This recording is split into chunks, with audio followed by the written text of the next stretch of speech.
ছোট বৌমা, ছোট বৌমা কখন থেকে বলছি, কেন মা তুমি এরকম মুখ গুজে বসে আছো? আচ্ছা তুমি এরকম মন মরায় থাকলে আমাদের ভালো লাগে বলো? না না মা, আসলে না ওর সমস্যাটা আমাকে বলেছে, মানে ওর পার্লারের ব্যবসাটা কদিন ধরে খুব একটা ভালো চলছে না। তারপরে যে মেয়েটাকে কাজে রেখেছে সে নাকি দরজায় তালা দিয়ে চাবি নিয়ে তার বাড়িতে চলে গেছে। খুব আপসেট হয়ে পড়েছে ওই কারণে, বলছে নাকি বেঁচে থাকার আর কোনো ইচ্ছে নেই। কি কথা? কি অলক্ষণের কথাবার্তা এই সমস্ত? হ্যাঁ না এ তো হতেই পারে, ব্যবসায় আপ ডাউন আছে, তা না হলে ব্যবসা কিসে? এ নিয়ে তুমি ভেবো না ছোট বৌমা, আজকে ডাউন আছে আবার কালই দেখবে আপ হয়ে গেছে। হবে না বাবা, যবে থেকে পার্লারের ব্যবসাটা শুরু করেছি তবে থেকে ডাউনের মুখই দেখে চলেছি, কোনোদিন আপ হতে দেখলাম না। তাতে কি হয়েছে? তার জন্য তুমি এরকম নিস্তব্ধ হয়ে যাবে? এই যে ঝর্ণা তো সবসময় ডাউনেই যায়, কিন্তু তার কলকলানি তো থামে না। তুমি কেন এরকম হবে মা? আচ্ছা কাকি, এই পার্লারের ব্যবসা ছাড়াও তো আরো অনেক ব্যবসা আছে, তুমি তো অন্য কোনো ব্যবসা করার কথা ভাবতে পারো। কাকাই একটু বোঝাও না কাকিকে। না না দেখ, নতুন ব্যবসা শুরু করার কথা আমি যে ভাবিনি সেটা নয়, কিন্তু সেটা শুরু করতে গেলে তো অনেক টাকা ইনভেস্ট করতে হবে, না হলে তো লাভের মুখ দেখতে পারবে না। না না না না না, আমি আর ব্যবসাতে বেশি ইনভেস্ট করতে চাই না। আমি এমন একটা ব্যবসা করতে চাই যেখানে কম ইনভেস্টমেন্ট আর রিটার্ন অনেক বেশি। কম ইনভেস্টমেন্ট রিটার্ন বেশি, এরকম ব্যবসা আছে নাকি? আছে দাদু, আছে। কি? আমার মাথায় একটা আইডিয়া এসেছে। তোর মাথাতেও ব্যবসার আইডিয়া?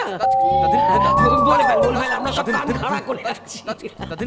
স্কুলের সামনে একটা বিরাট বড় পার্ক আছে, সেইখানে যদি মা ফুচকা বেচে তাহলে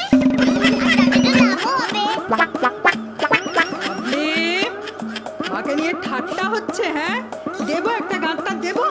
না না না বৌদি, ও কিন্তু ঠিক কথাই বলেছে। দেখো, কম ইনভেস্টমেন্ট অথচ লাভ করবো বেশি, এর থেকে ভালো ব্যবসা কি হতে পারে? তাছাড়া ভেবে দেখো, মানে পিনারও বেশ কলকাতা শহরে নাম ডাক হবে, কলকাতার প্রথম মহিলা ফুচকাওয়ালা ওয়ালি ওয়ালি ওয়ালি। ঠাকুরপো তুমি শুরু করো না, চুপ করো। আমি একটা কথা বলছি, আমার মাথায় একটা ব্যবসা এসেছে। কি? তোমার মতো জননেত্রী হয়ে মাইকের সামনে গলা ফাটানো? দেখো, সবসময় কিন্তু তুমি মাইক নিয়ে খোটা দেবে না আমাকে। আর তাছাড়া এই রাজনীতি আর ব্যবসা কি এক হলো? না, কখনোই না। তবে রাজনীতি ব্যবসার থেকে অনেক বেশি লাভজনক। থামাও। ঠিক আছে, বলো বলো বলো বলো, প্রাণ খুলে বলে যাও। ওকে ছোট বলিয়া তুচ্ছ করিও না। ও যে প্ল্যানটা দিল সেইখান থেকে ধাক্কাকে আমার মাথায় এসে গেছে, বুঝলে? ওখান থেকে ধাক্কা খেয়ে বলছি, তুমি না একটা বেশ বড় সাইজের কাশি কিনবে। কাশি, এই কাশিটা একটু তুলে তাপে নিলে একটু ভালো হয়। আর একটা বেকা এরকম লাঠিগুলো পাওয়া যায় না, গাছের ডালপালা, সেই একটা লাঠি আর কুচকুচে কালো একটা চশমা। সব দিয়ে আমি কি ব্যবসা করব মা? হ্যাঁ, ওই পার্কের ধারেই দাঁড়াবে, দাঁড়িয়ে না দে দে পয়সা দে, পয়সা দে,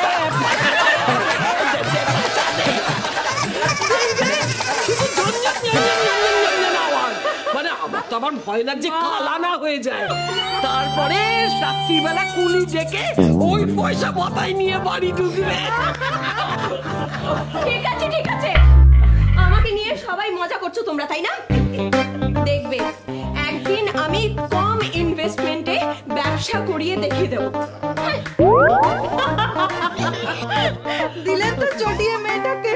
আরে ভোকাল টনিক, ওই যে একটা আগ্নেয়গিরির মতো গু হয়েছিল না, করে বাস্ট করলো।